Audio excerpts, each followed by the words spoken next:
and capable of addressing the challenges of both today and the future.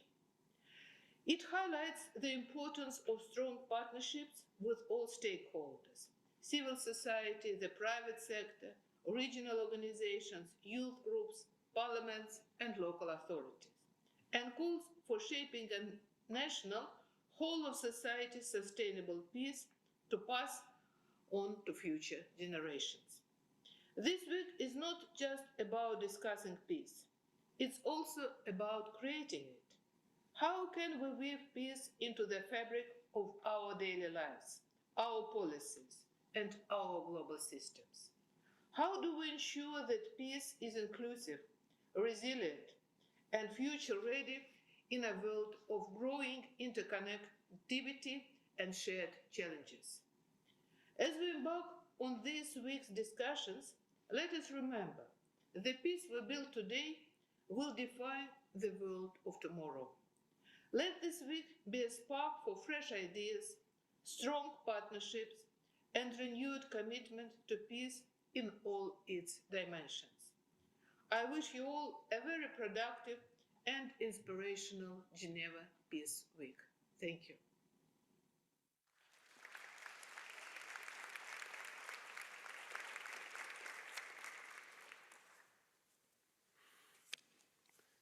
Thank you, Director General, for your inspiring words. And now it gives me great pleasure to invite Dr. Annyssa Bellal, Executive Director of the Geneva Peacebuilding Platform, to speak on behalf of the GPP, and I believe you will be playing a short video after your remarks. Dr. Annyssa.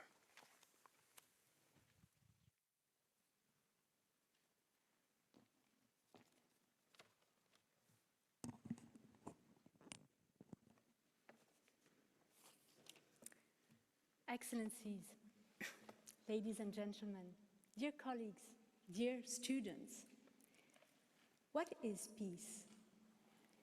Is this even a legitimate question given the state of the world today? It would be shameful indeed to talk about peace and be blind to the immense suffering caused by armed violence that impacts so many people. But we are not.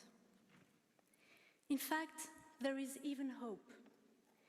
We received hundreds of applications for this edition of the Geneva Peace Week.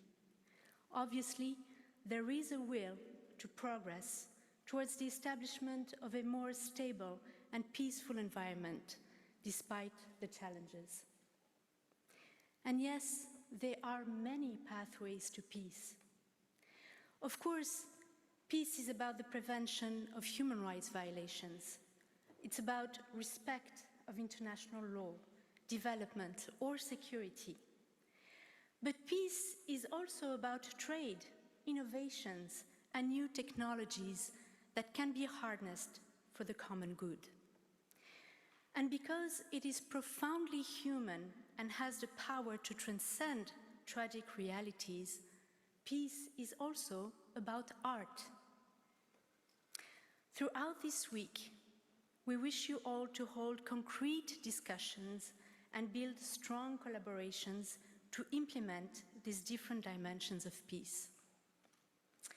Finally, the team of the Geneva Peacebuilding Platform would like to dedicate this 11th edition of the Geneva Peace Week to the thousands of children and young people who lost their lives in recent armed conflicts. We think about their surviving parents and families and the horrors they need to go through. I thank you for your attention.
Thank you, Dr. Bellal, for that thoughtful and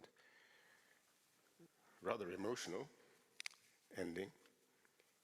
And I used to work for UNHCR for a while, and we always used to say, as Filippo Grandi did, there are 60 million, there are 100 million, there are 120, but they're not just numbers, they're not just statistics. They are boys and girls, brothers and sisters, mothers and fathers. And so when we hear about 120 million refugees, I think about those families that are torn apart. And of course, we think about all the conflicts in the world today. So thank you, Dr. Bellal. And now I am honored to invite Thomas Gerber, Deputy State Secretary of the Federal Department of Foreign Affairs of Switzerland, who is going to deliver remarks on behalf of Madame Eva Herzog, Speaker of the Swiss Council of States, who could not be with us today because she is unwell, and I wish her a very speedy recovery. Mr. Gruber.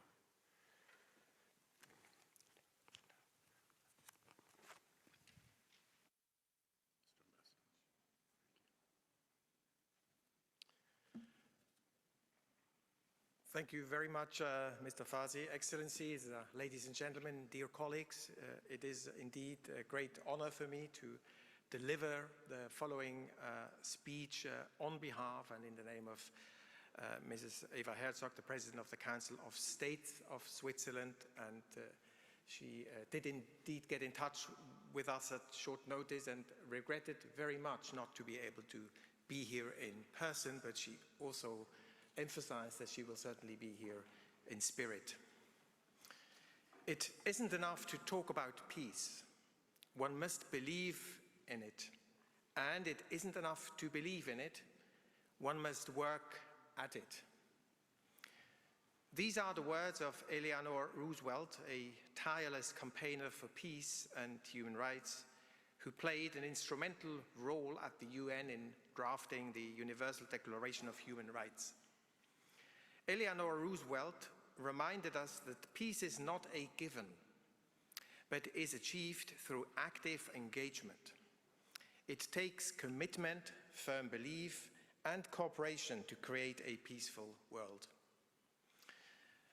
Madam Secretary General, Excellencies, ladies and gentlemen, it is an honor for me to be taking part on behalf of President Herzog in the Geneva Peace Week and to have the opportunity to say a few words to you at this important event.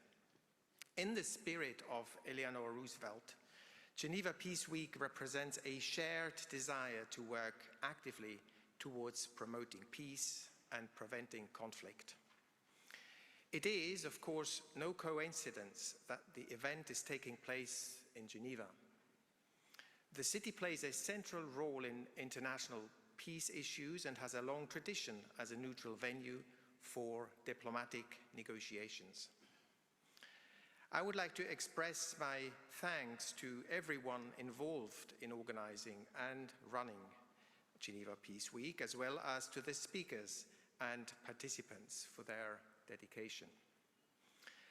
The world today faces numerous challenges: armed conflicts, political tensions, social injustices, climate change, humanitarian disasters, and many more. There are currently armed conflicts on 5 of the 7 continents, and the recent escalation in the Middle East shows that peace is anything but self-evident.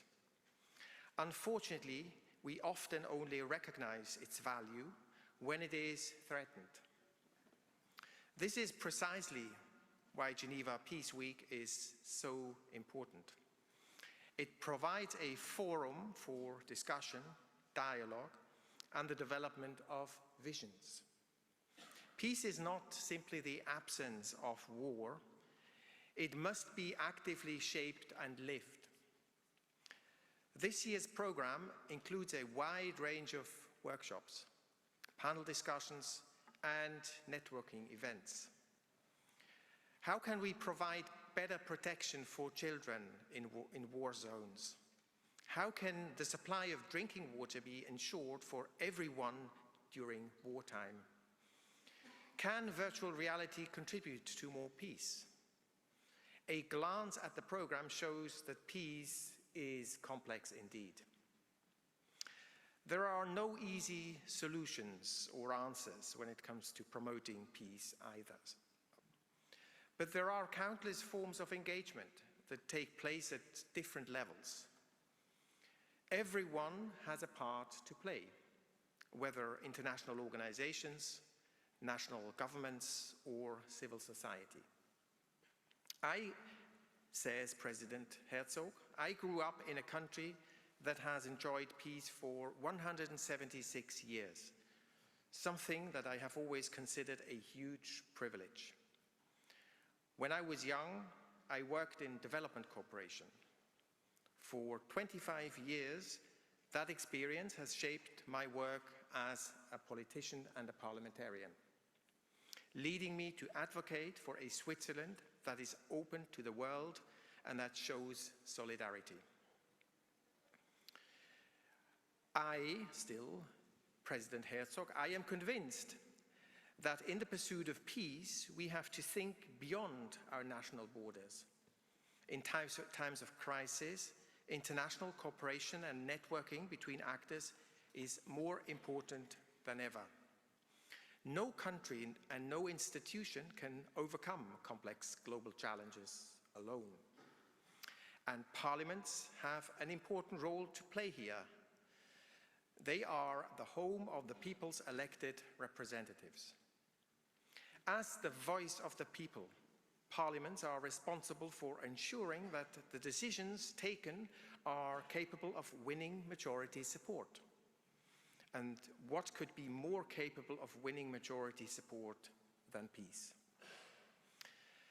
The Swiss parliament plays a central role in peace policy by setting the framework for the country's foreign policy and security, foreign and security policy. Parliament also oversees the work of government and ensures that Swiss peace policy is in line with the principles of neutrality, international law, and human rights. Switzerland's current presidency of the UN Security Council in 2023 and the membership in 23-24 and the presidency during the month of October offers us a great opportunity to advocate for peace building on the international stage. Switzerland sees itself not only as a mediator, but also as a bridge builder. After all, Article 54 of the Swiss Constitution states, and I quote, "The Confederation shall assist in the alleviation of need and poverty in the world and promote respect for human rights and democracy, the peaceful coexistence of peoples, as well as the conservation of natural resources." Ladies and gentlemen, peaceful solutions must be supported by the public.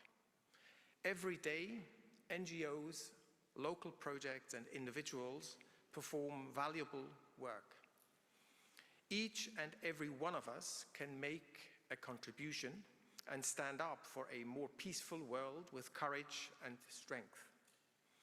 Peace begins with small steps. I'm convinced of that. In our daily lives, let us seek dialogue with those who hold different views to our own.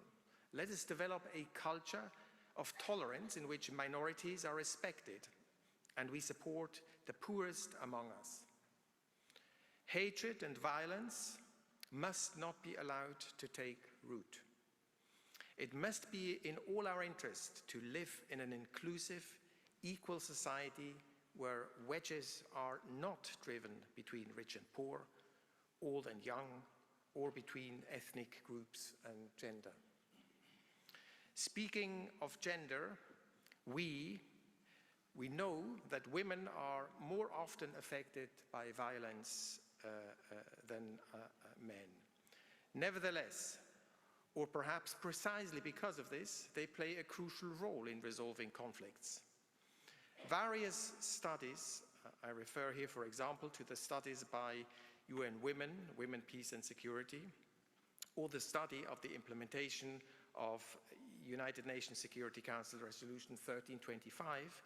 Yes, these studies conclude that peace negotiations in which women are involved often have a better prospect of success. Women often advocate for more inclusive solutions that better address the needs of the population as a whole. Promoting women in leadership positions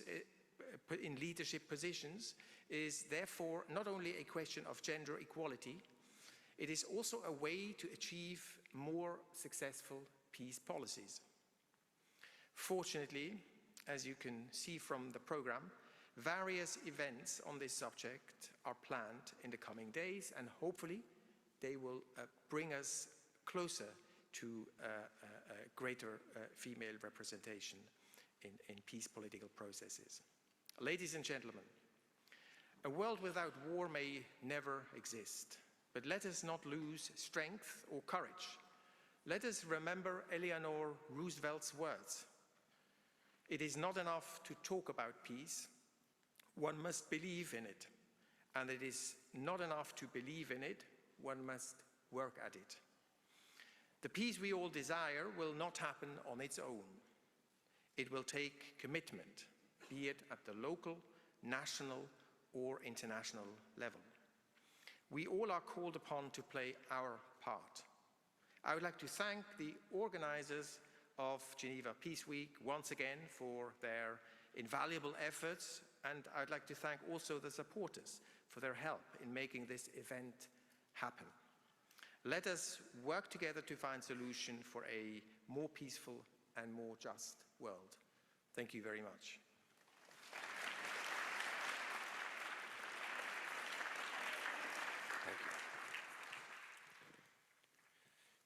Thank you, Mr. Ambassador, for delivering those wonderful words on behalf of the Speaker of the Swiss Council of States, Madame Eva Herzog, and we wish her well. Fado. No? Fado is a traditional genre of Portuguese music. Yeah, someone is nodding, so at least someone else. I had to study to find out what fado was. It's beautiful. It's known for its deep emotional expression, often conveying feelings of intense feelings with lyrics about love, loss, and the struggles of life.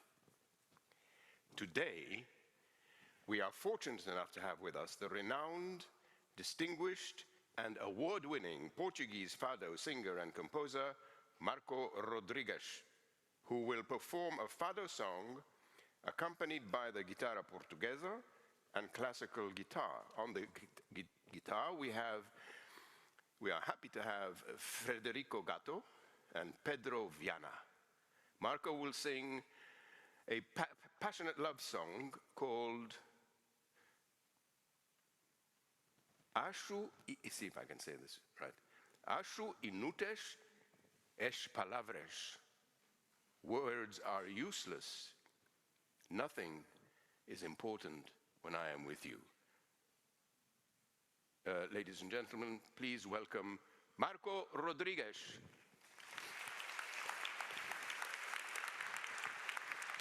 And his guitarists, Federico Gatto and Pedro Viana.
Acho inúteis as palavras quando o silêncio é maior.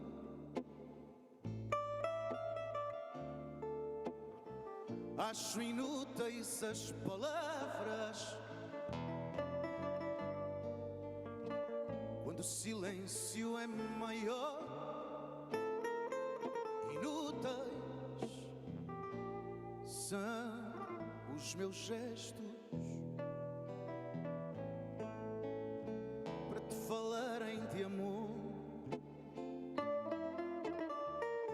Inúteis são os meus gestos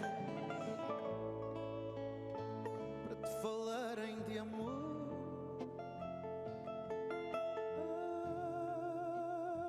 Acho inúteis os sorrisos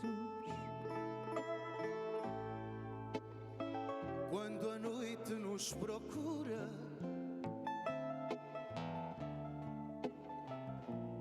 Acho inúteis os sorrisos quando a noite nos procura. Inúteis são minhas penas para te falar de ternura. Inúteis são minhas penas para te falar de ternura.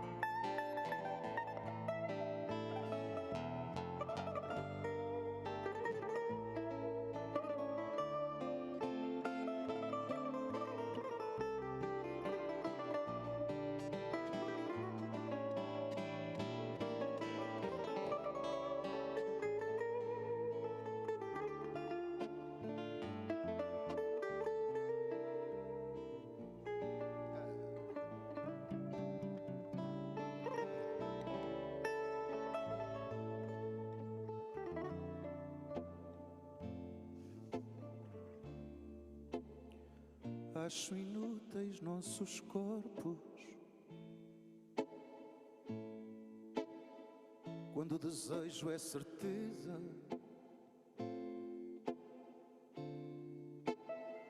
Acho inúteis nossos corpos quando o desejo é certeza. Inúteis são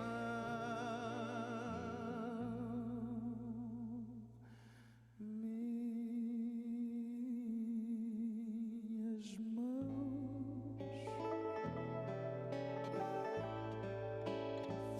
nesta hora de pureza. Inúteis são minhas mãos nesta hora de pureza.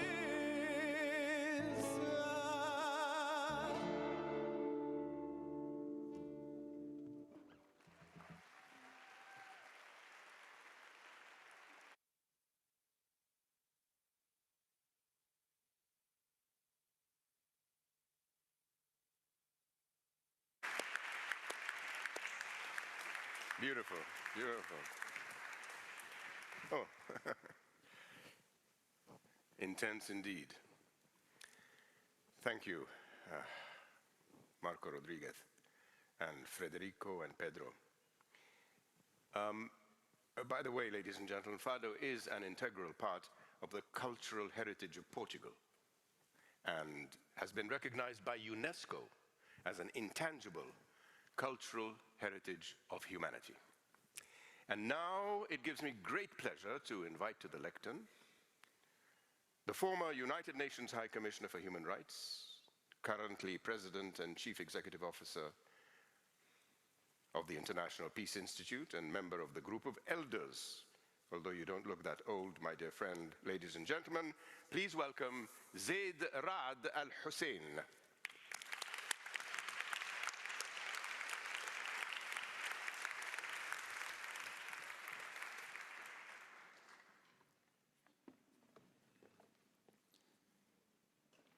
What is peace?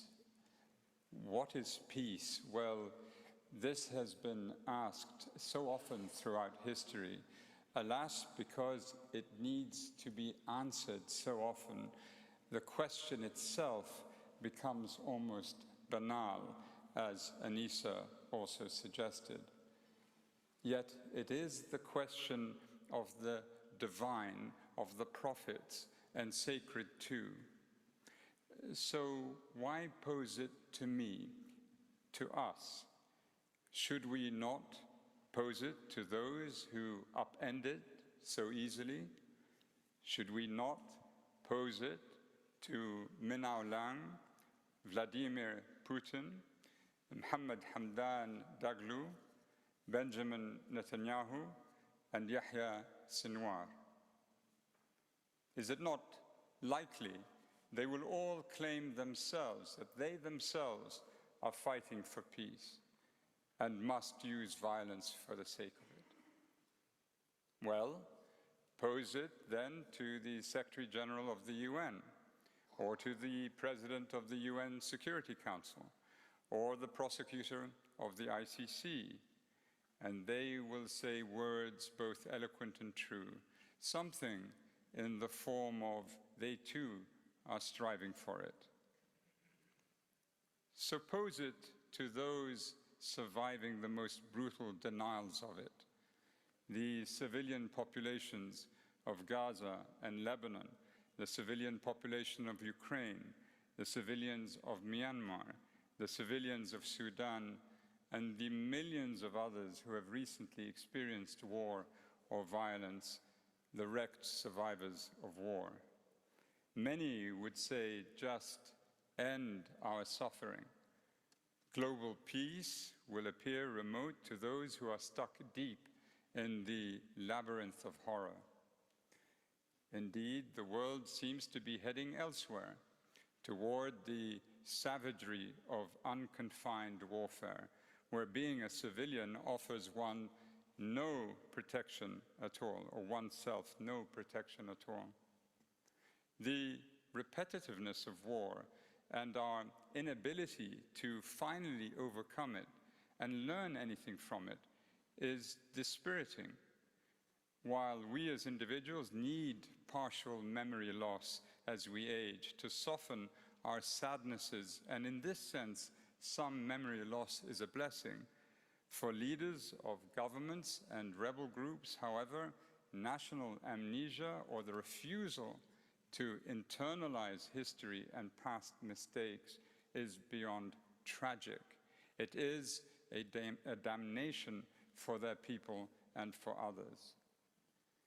So by posing this question to me, I can only fail in my providing you with a satisfying answer.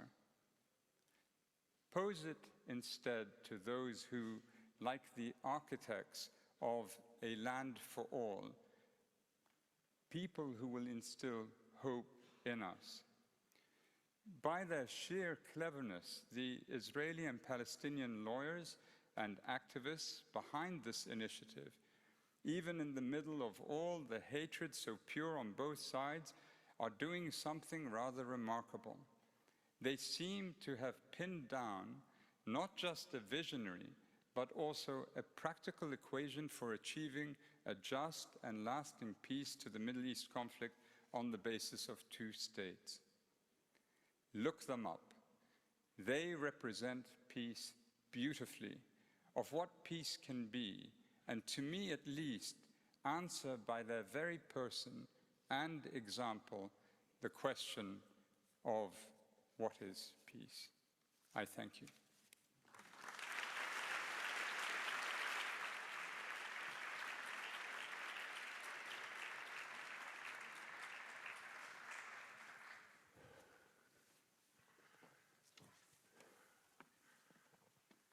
Thank you, Zeid Rad al-Hussein.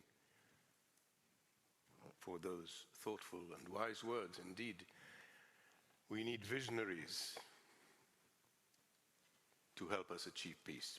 It is now time for the panel discussion. And while they are removing what they are removing,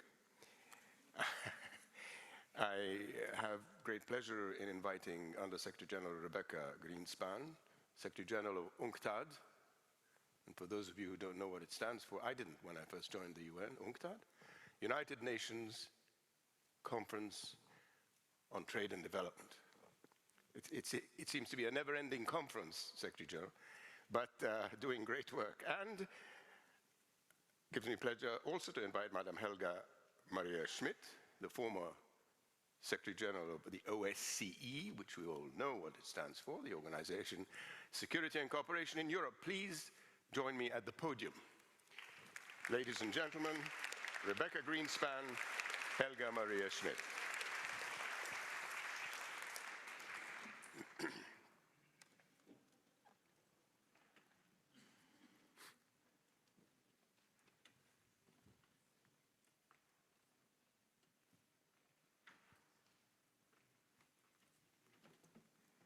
No, this is yours.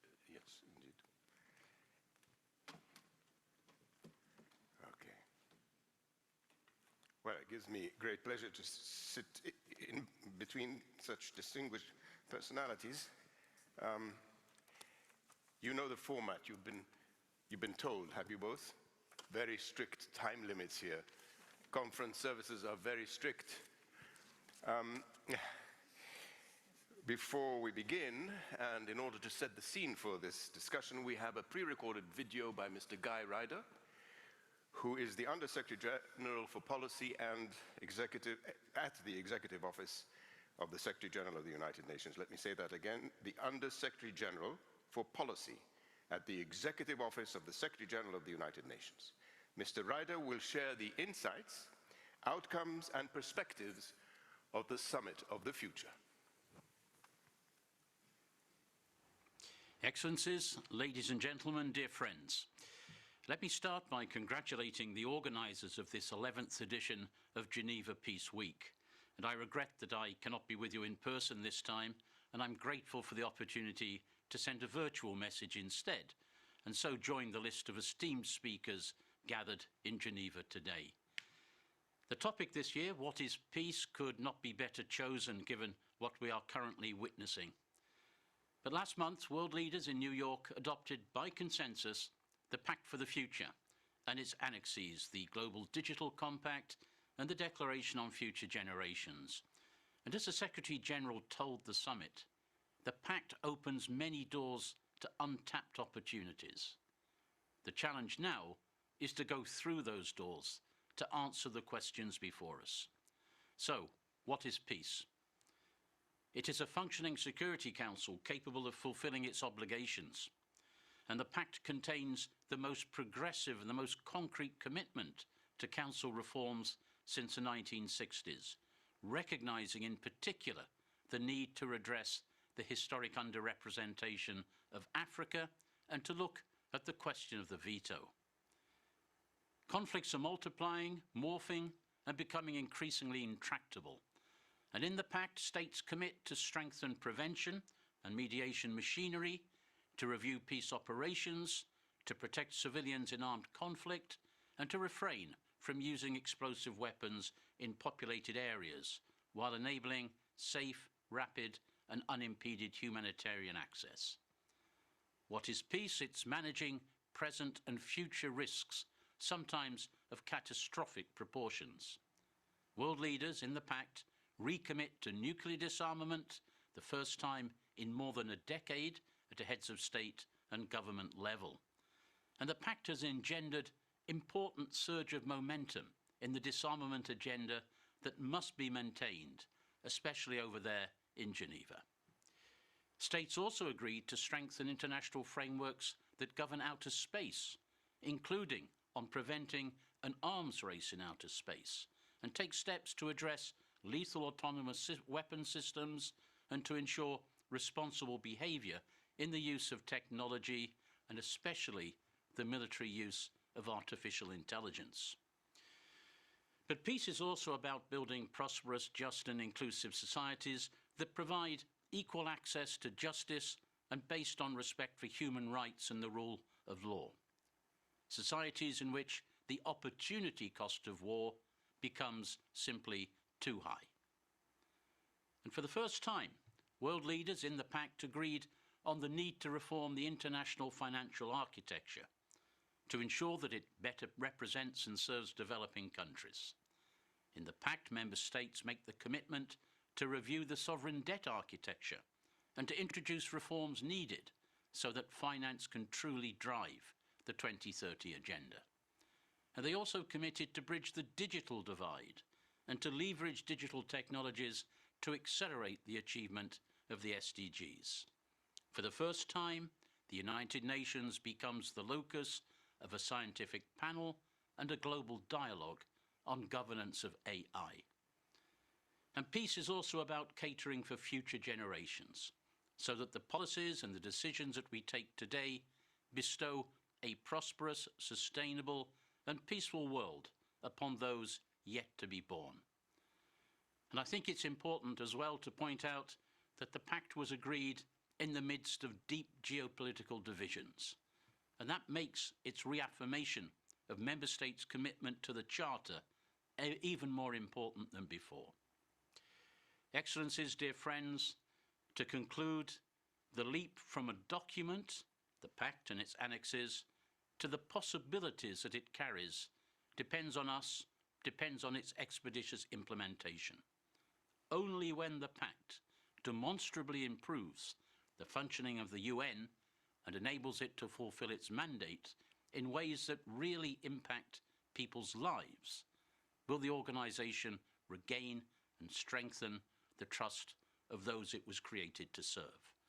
And that means we must work together to keep up the momentum that was generated by the Summit of the Future, so that the multilateral system, needed today more than ever, can show by concrete example that this is peace.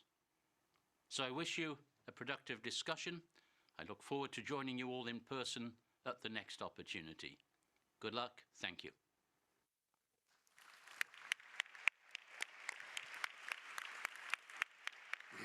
Thank you, Mr. Guy Ryder, for that eloquent and very clear roundup of the Summit of the Future. And as you said, the leap from a document to reality depends, of course, on the political will of member states and all of us working together. It is now time for the panel discussion. I would like to address the first question to both of you, if I may.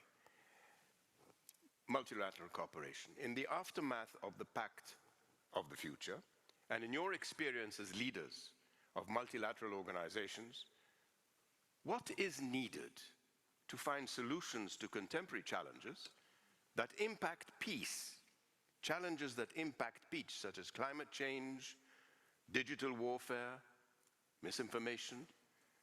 Let's go to you first, Secretary General. Yes, thank you. Thank you very much. It's not an easy question, and a lot has been said by the former speakers. But let me first think that the first things that we need is the leadership, the commitment, the engagement to implement the Pact of the Future and to live up to our promises in the SDGs and climate change.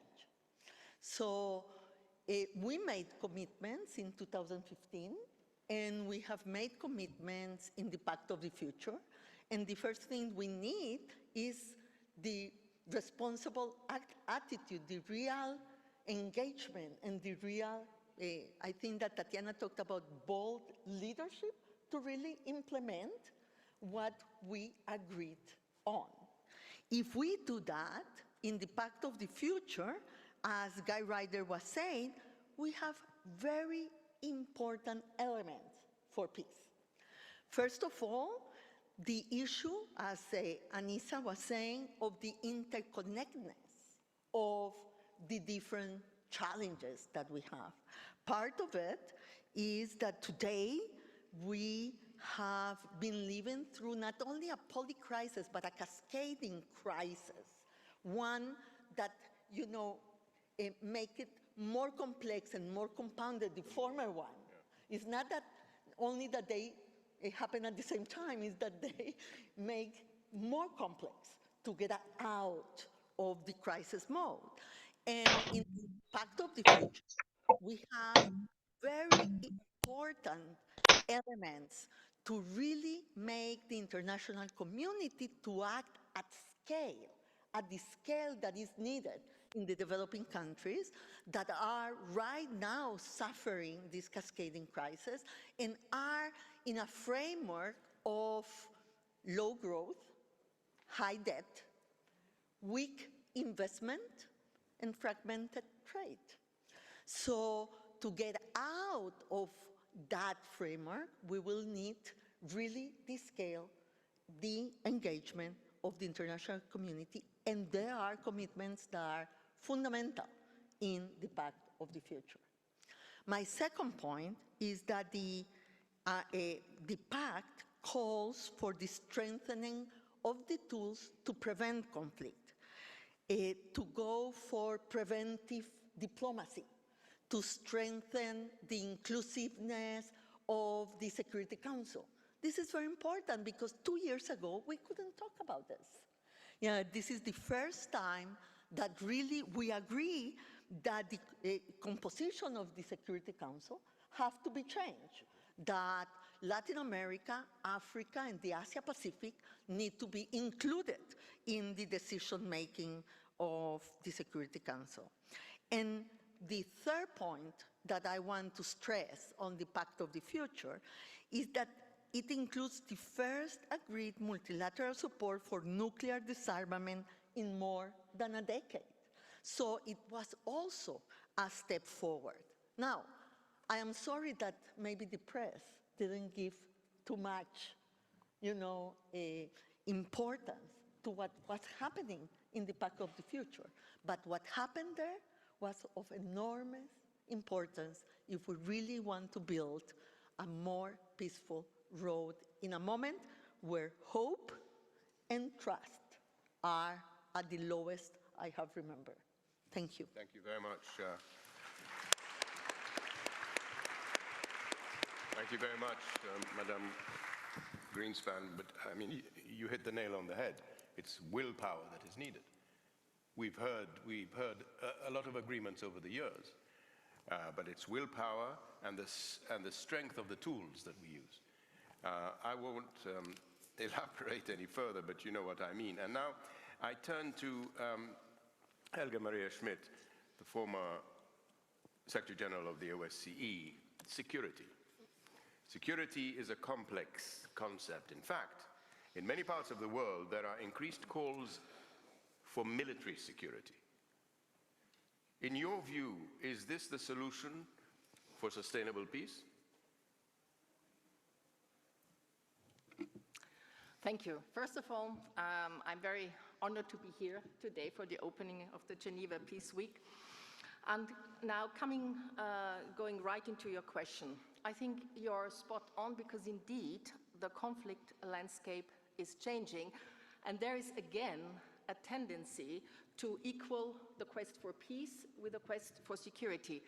But security in a narrow sense. So what I mean by that is security becomes again national security, and national security is national defense with a clear focus on military.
When it's successful, it's so invaluable.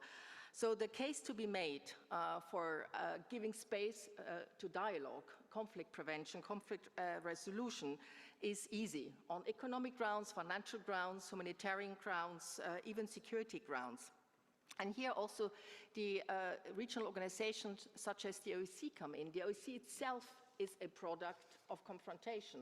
The Helsinki Final Act was not an agreement among like-minded. It was actually rivals coming together to prevent further escalation, to prevent things spiraling out of control, in a way to manage the disagreements.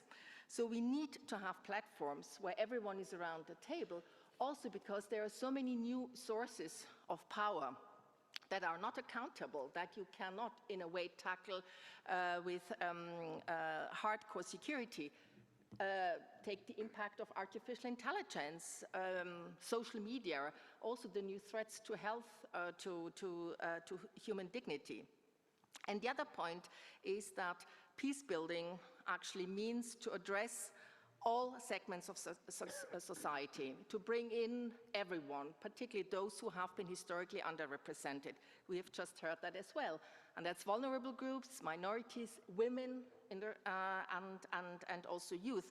And there is clear evidence out there is that if you diversify the negotiating table, it makes a difference. And that there is a saying that you may win the war, but you may not win the peace, because if armed conflicts are ended solely through military means, they are very likely not to remain resolved. So bringing in those who have an important role to play, such as women, is absolutely crucial. And my last point is that I think there is a need to realign peace with security. Hard security and action for peace need to go hand in hand, but that means, I think, that we need to address the shift we're experiencing towards the security budgets, or increased security budgets, also because the cost of peacemaking is so much more modest. Maybe there is a need to communicate more about the peace sector's added value. And last point is, I think the outcome of the Summit of the Future is good news, because I see it as a strengthening of peace building. Actually, many ideas of the new agenda for peace are there, like the need to address root causes, conflict resolution, the need to strengthen regional organizations. So the UN peacebuilding architecture has been strengthened. There are interesting new ideas out there, just the elaboration of national prevention strategies. And Germany will host the next peacebuilding ministerial in May. So I think my hope is that some of these ideas will be taken forward there. Thank you. Thank you very, very much, Helga Maria Schmid. And it's interesting you should mention Agenda for Peace, because I was a spokesman for Boutros Ghali in 1992 when the Agenda for Peace was issued. What does that tell you? Indeed. But diplomacy is critical, national defense is critical, inclusivity and diversity is critical. I would now like to invite students to join us. We have two students from the Student Peacebuilding Initiative of the Geneva Graduate Institute, Shruti Satish, I hope I'm pronouncing it correctly, Shruti, Milzat Salime, to join us, as well as one student from the Peace and Security Program, of the Geneva Graduate Institute, Ruslan Pavlishin. Please welcome them to the stage.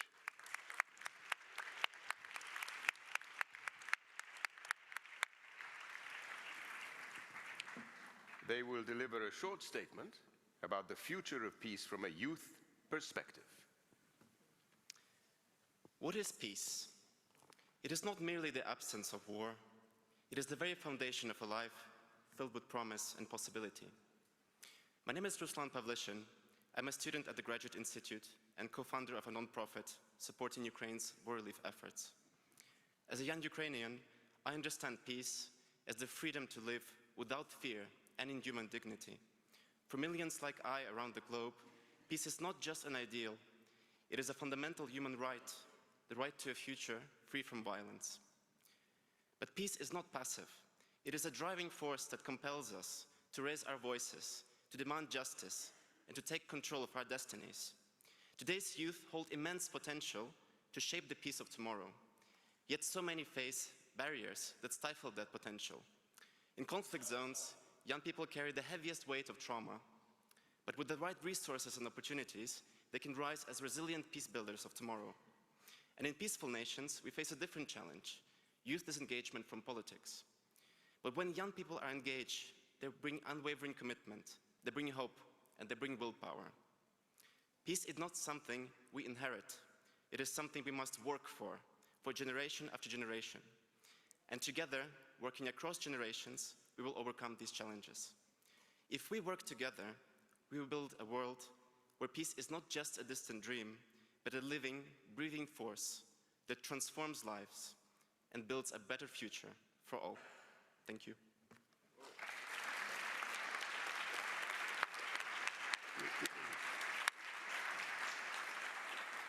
Peace is not something we inherit. True. We must work for it. Thank you, Ruslan. We now have Milzat and Shruti with us. I believe you have a question for the panelists, or are you going to make a statement as well? I think we'll make the statement first. Excellent. Go ahead. What is the future of peace?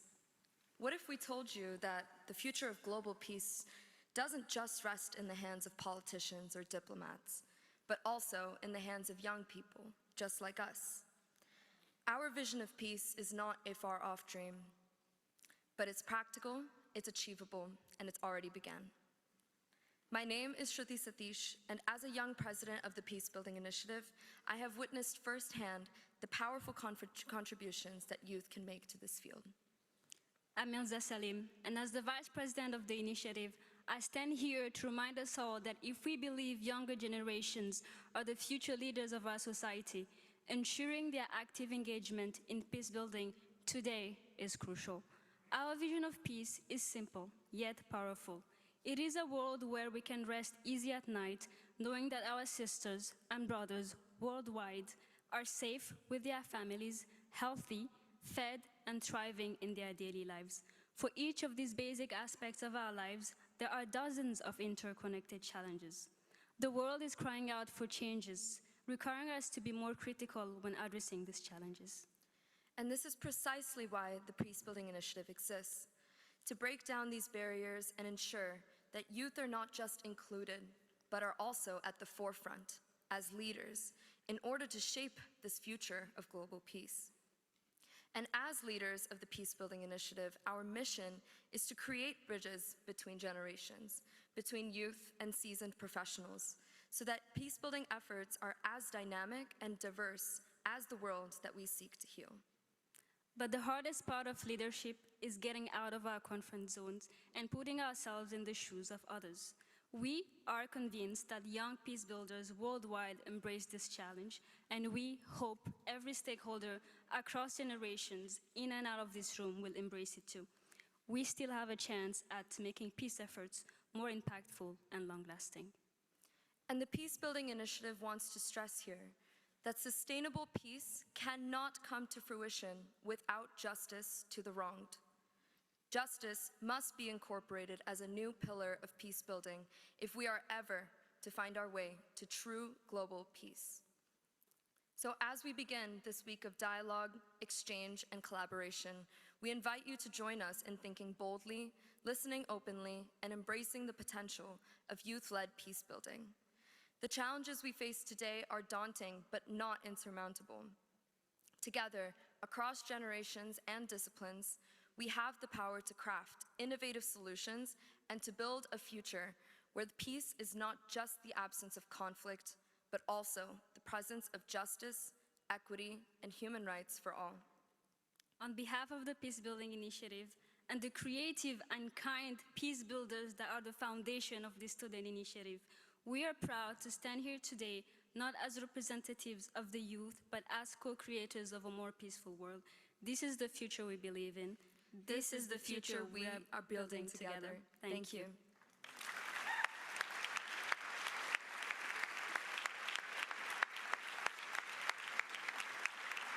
Well said.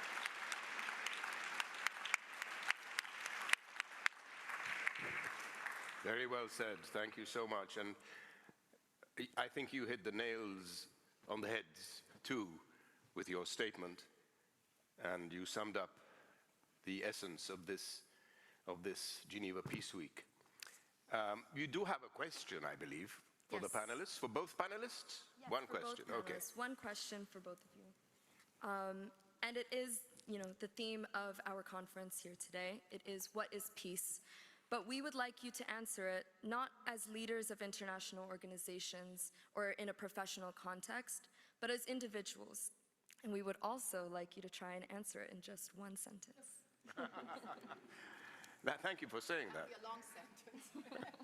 Shall we start with you, Madame Grynspan? No, okay, okay.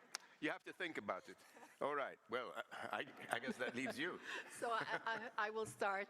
So as I said, it may be a long sentence. So what I would say is that peace for me indeed is not only the absence of war or conflict, it's the absence of violence. And what I mean is violence in all its forms, including gender-based violence, which is still not enough recognized as a huge collective security threat, a threat to peace, actually.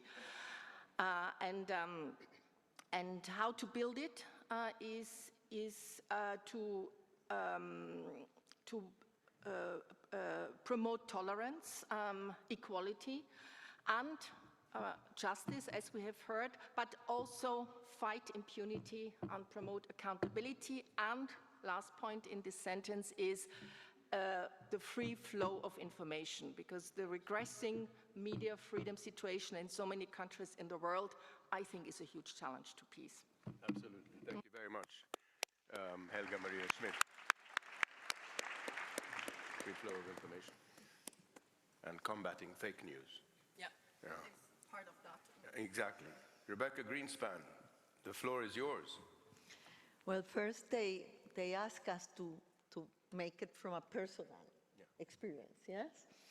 And well, I come from Costa Rica, from a family of immigrants that were able to give studies and opportunities to their 3 children.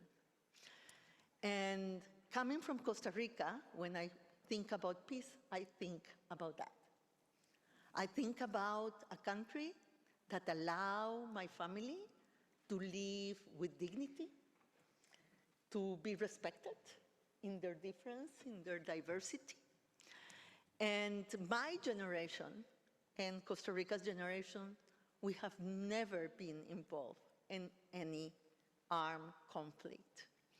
So in a way, it's very deep, yes? Mm-hmm. Because as Kofi Annan said in your statement, I know what peace looks like for my family. So what will be peace for me? Peace for me will be that every human being in this earth, that these young people in this earth will be able to have the agency and the opportunity to live a project of life that they freely choose, and that they will be able to comply with the dreams, and the dreams for them, for their family and loved ones. That's what peace look for me. Thank you. Thank you so much. Rebeca Grynspan, ladies and gentlemen. And there's something very relevant here. Costa Rica does not have an army. Costa Rica is where the University of Peace is situated. And the president of Costa Rica in 1981 suggested an International Day of Peace to the General Assembly of the United Nations. So thank you for that. Also the Small Arms Treaty. Small Arms Treaty, indeed. Thank you so much, Rebeca Grynspan and Helga Maria Schmid, for those wise and eloquent responses. We have a concluding musical performance, yes? We're not done yet. I'd like to invite you to enjoy another musical interlude. Would you like to stay here at the podium, or would you like to resume your seats? Whichever, because they're going to bring the chairs out. You have, maybe it's more comfortable just to stay here, yeah. For everybody, yeah. Too fussy. So Marco Rodrigues and his gang, his 2 guitarists, will be singing a song called Rosinha dos Limões. I practiced this very hard. Rosinha dos Limões is a traditional Portuguese fado song full of nostalgia and affection. The lyrics tell the story of a man who is deeply in love with a woman called Rosinha. And the second is Lisboa Menina e Moça, a love letter to the city of Lisbon. Ladies and gentlemen, once again, please welcome Marco Rodrigues with his two guitarists, Federico and Pedro. Marco, Federico, and Pedro.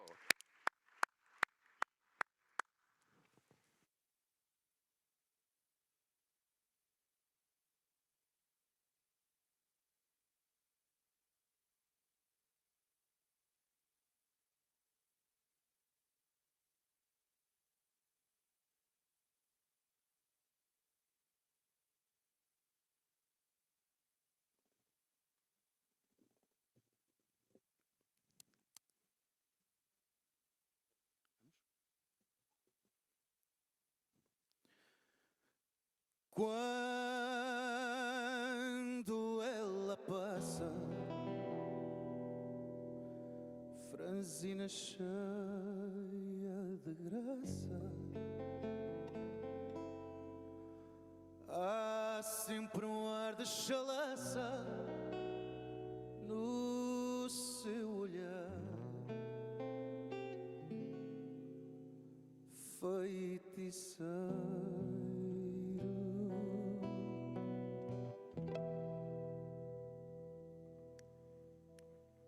Lá vai Catita, cada dia mais bonita, e o seu vestido de chita tem sempre um ar domingueiro.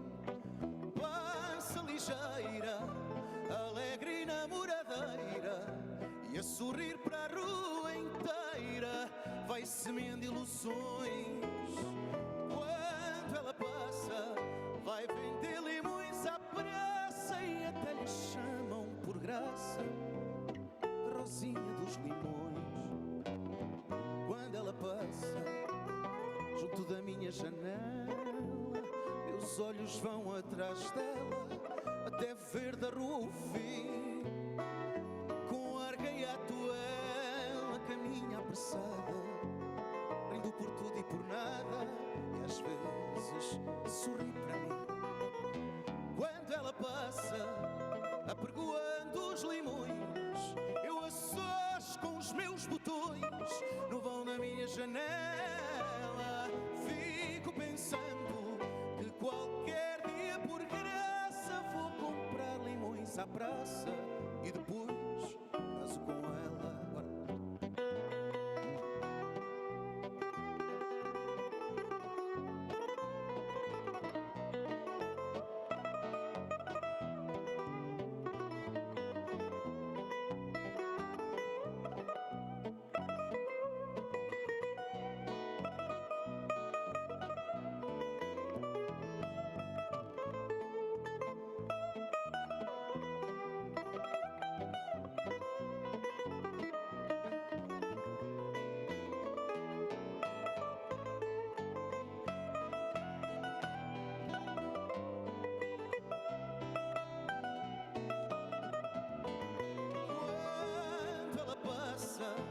Apregoando os limões, eu a sós com os meus botões no vão da minha janela.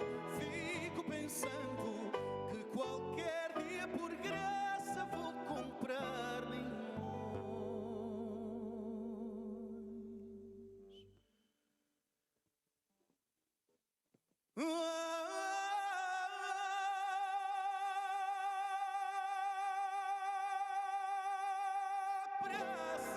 E depois caso com ela.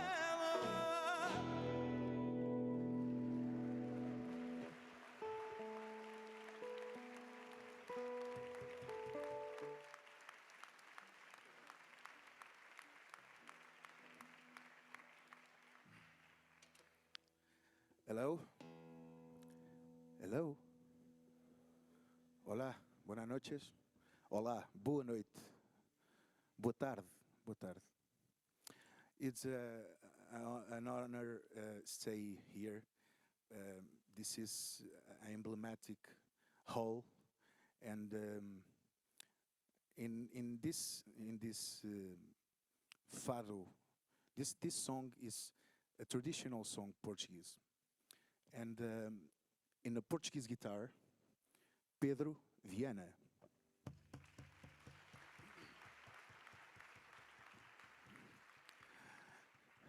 And the bass, George Clun. No.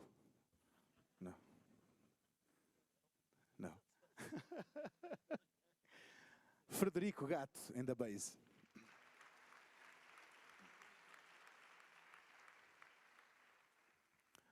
Okay, gonna try sing with us. Yeah? Okay. Not the lyrics, because Portuguese is not a easy language. But the melody, it's very easy, okay? So gonna try? Okay, I'm sing. La la da da da da da da. And you. La da da. Okay? Me. La da da da da da da. La da da. Easy. La da da da da da da. La da da. La da da da da da da. La da da. Another one. La la da la la da da da. La da.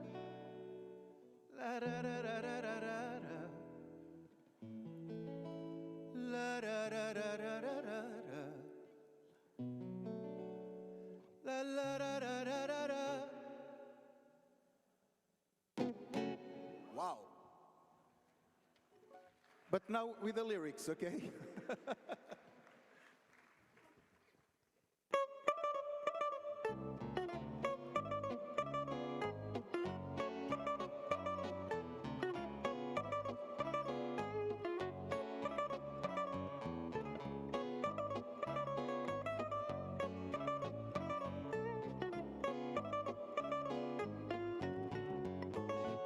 No castelo punho cotovelo,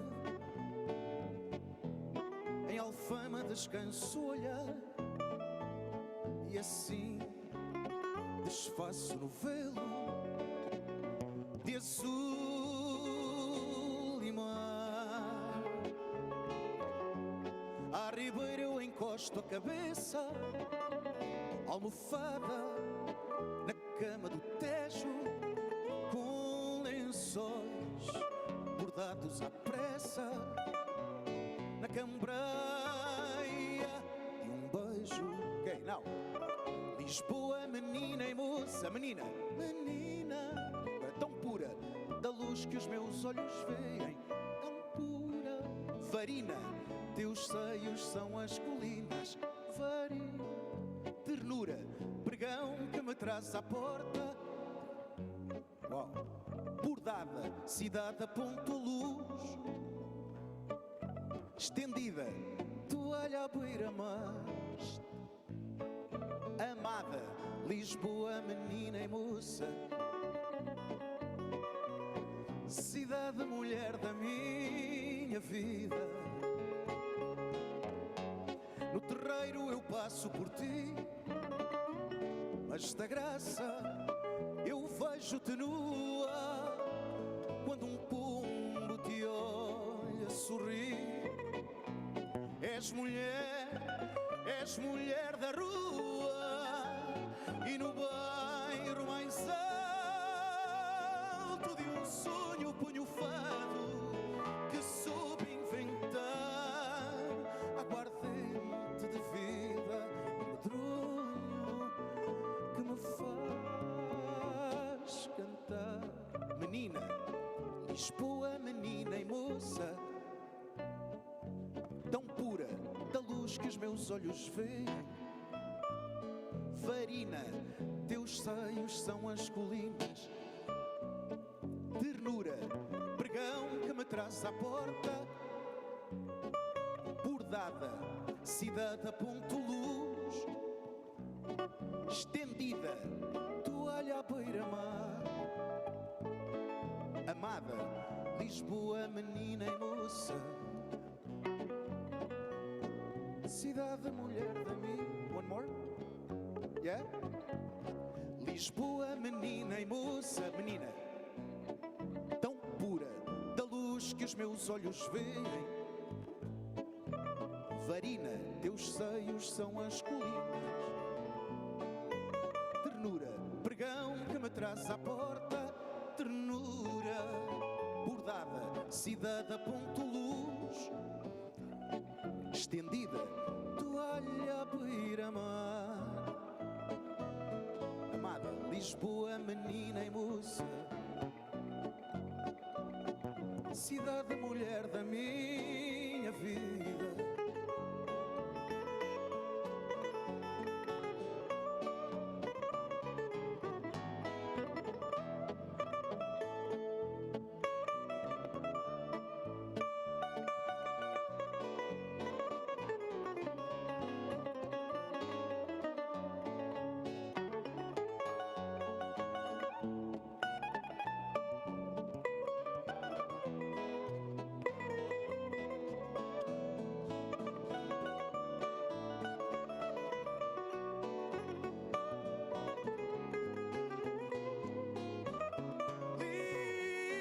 Lisboa, no meu amor, deitada, cidade por minhas mãos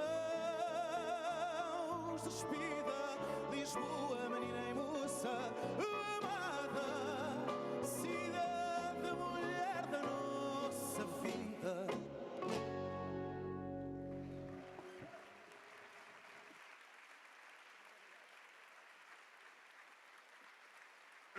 Rodrigues.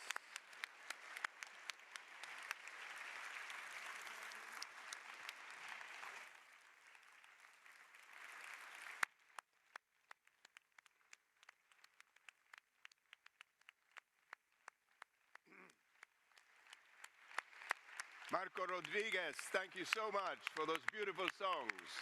Come back, huh? And Federico, and Pedro, thank you. I must say the acoustics are amazing in this room, so congratulations to the sound engineers. Is it always like this when people speak? Or was it specially rigged for Marco Rodrigues? Ladies and gentlemen, we have time for closing remarks.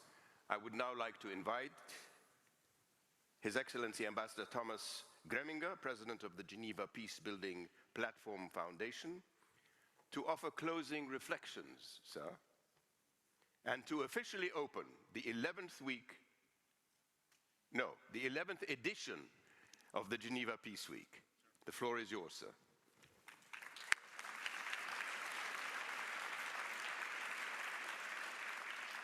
Well, thank you very much, Mr. Moderator. I'm a big fado fan, but having to speak after these singers, I think that's not the easiest task.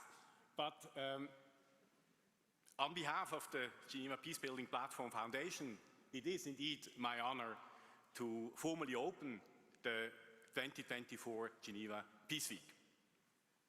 As president of the GPP Foundation, which was established on 1st of July this year with the support of the Swiss government, it is my privilege to share with you the opening statement for the Geneva Peace Week 2024 on behalf of the three centers, the Geneva Center for Security Policy, GCSP, the Geneva Center for Security Sector Governance, GCAF, and the Geneva International Center for Humanitarian Demining, GICHD. Ladies and gentlemen, peace seems increasingly elusive and sometimes beyond reach. The world is in flux. The resurgence of rivalries, global confrontations, and conflicting visions challenge the very foundations of multilateralism and of a global order based on international law. Parts of the world that once seemed on a stable path to progress are facing unprecedented setbacks. Existential threats to humanity seem to loom closer than ever before.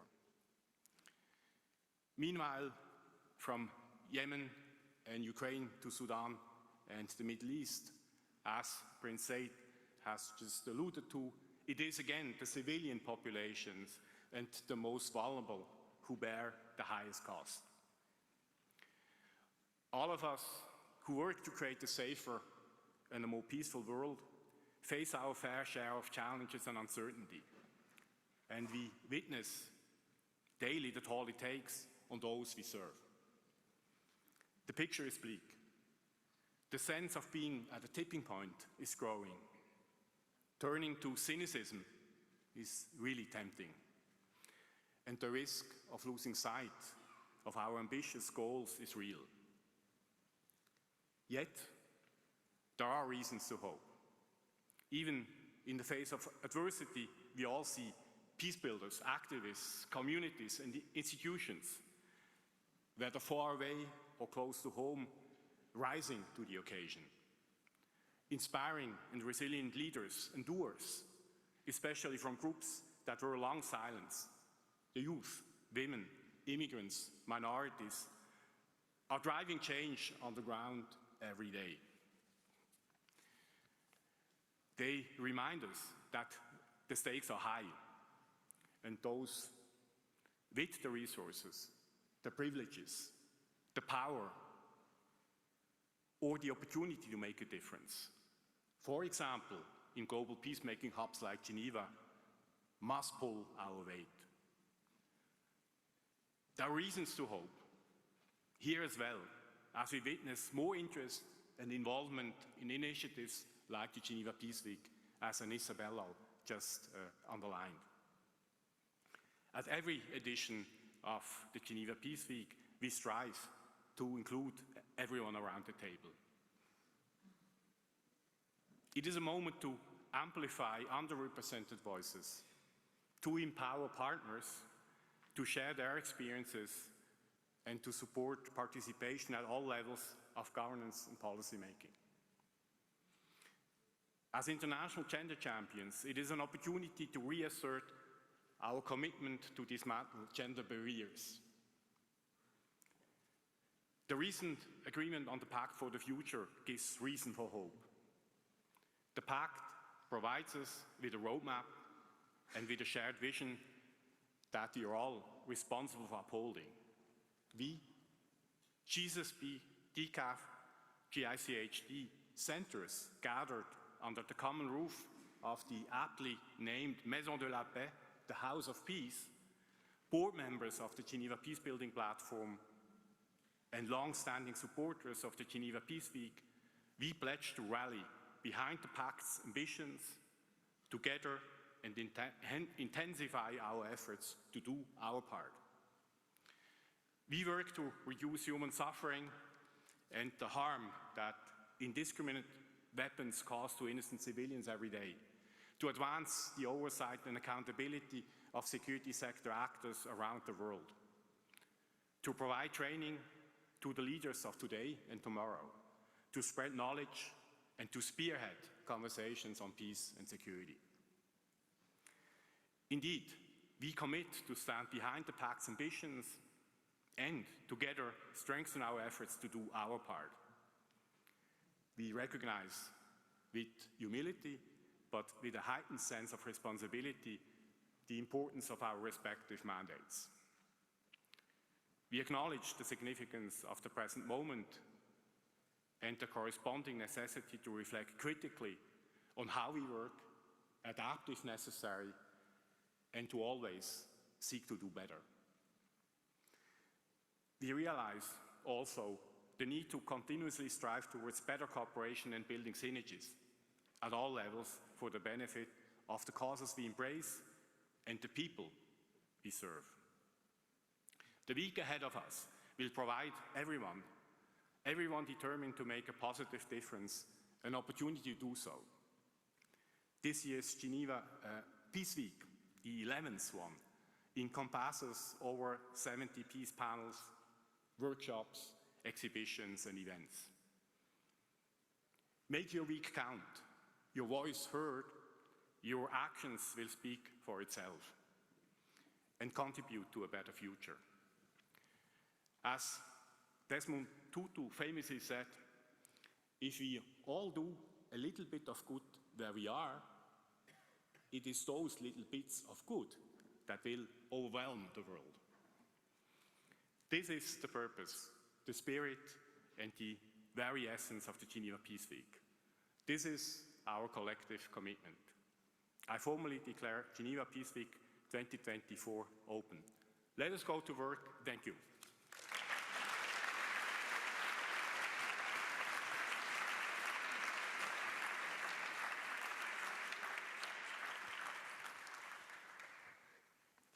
Thank you, Mr. Ambassador, and good luck with your important work at the GPP. Before concluding, I would like to say that you're all invited for a few drinks at the Restaurant Vieux Bois from 6 to 8 tonight, which is not far from here, adjacent to the Prenier Gate. Thank you, and have a lovely evening. Everybody's disapproval, I should have worshipped her sooner.